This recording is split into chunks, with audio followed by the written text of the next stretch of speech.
The departure of Saint James, Bishop of Misre, on this day of the year 104 AM, and during the papacy of Pope Regulus II, 67 Patriarch, the Church celebrates the commemoration of the Pure Father, Saint James, Bishop of Misre.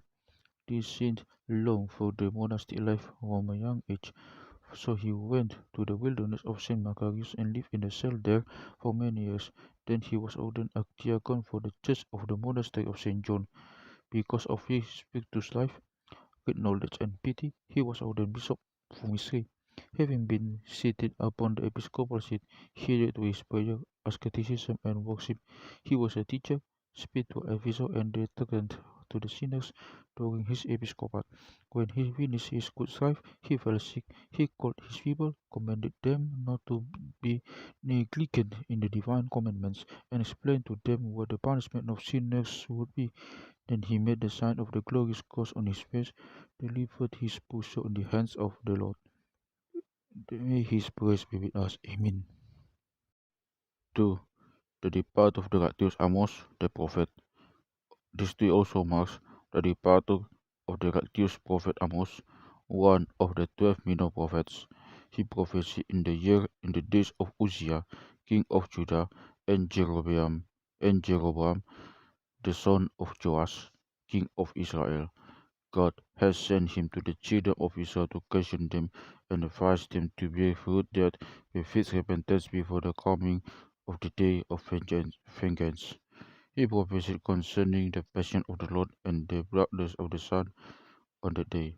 He also prophesied concerning the lamentation and sorrow which should come upon the children of Israel after this, how their festivals should be turned into days of sorrow and their joy into weeping, how they should lack the help of God, and how they should hunger and thirst to the lack of teaching and knowledge, how they should be scattered in all countries among the nations. And all these things were fulfilled upon them. It was said that this prophet was killed because of his harsh rebuke for the sins. This prophet lived about 800 years before the advent of the Lord Christ. May his prayers be with us. Amen. 3. On this day also, in the year 1033 AM, the great saint, who was perfect in the love of God, Anba Barsoma the Arian, departed. He was born in Misre. His father, called El-Wagi Mufdel, was the scribe of the queen Sagaret Eldor, and his mother was from the family of El-Taban. When his fathers departed, his uncle took possession of all that he had left. Barsoma did not quarrel with him, but forsook the world and lived the life of the righteous hermits. He lived outside the city for 5 years, suffering the harshness of the summer heat and the winter cold. He wore no clothing except a hairy scarecrow, following the example of the saint Anba, the first hermit. Then he shut himself in a cave inside the church of Saint Margaret Abu for 20 years in churchless prayer and praying and fasting by day and by night. There was huge serpent in that cave. When he entered the cave and saw the serpent, he cried, saying, O my Lord Christ, the Son of the living God, who gave us the authority to trample on serpents and scorpions and every power of the enemy. You grant healing to the children of Israel who were bitten by the serpents, while they look to the brass serpent.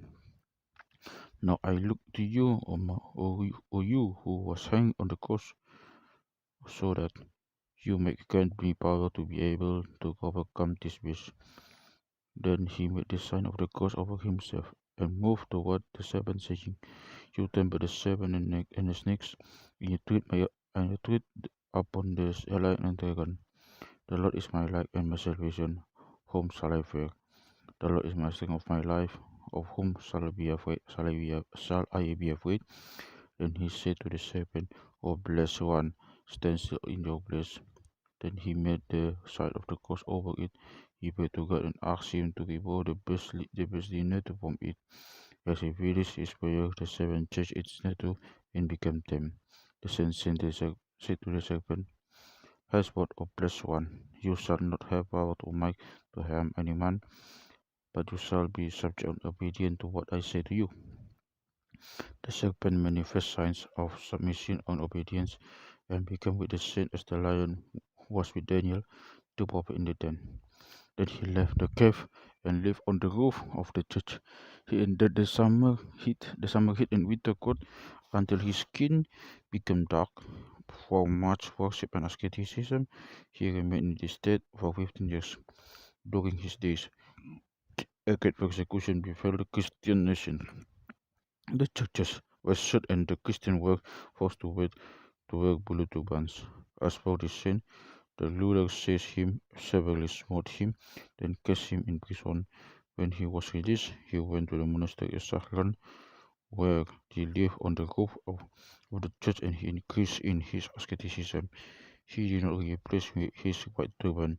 The rulers of the time, from princes, judges, and others, visited him and saw his white turban, but no one dared to force him to wear a blue, for they knew that the power of God was with him. The saint continually asked and supplicated God to take his anger away from his people. Having completed his strife, he departed at good old age in the year 1033 A.M. He was then 6 years old and was buried in the monastery of Alexandria. May his praise be with us. Amen. For on this day also in the year 1346 A.M. Also in the year 1346 A.M. Pope Yoannis the 15th, 19th Pope of Alexandria departed. He was from Malawi and was known by the name of Yoannis Malawani. He became a monk in Saint Antonius Monastery and was ordained a patriarch. And he was ordained patriarch in the 7th of Tutte, 1336 A.M. He was just, knowledgeable, and just in his judgments. He was modest, impartial, and always saw the truth.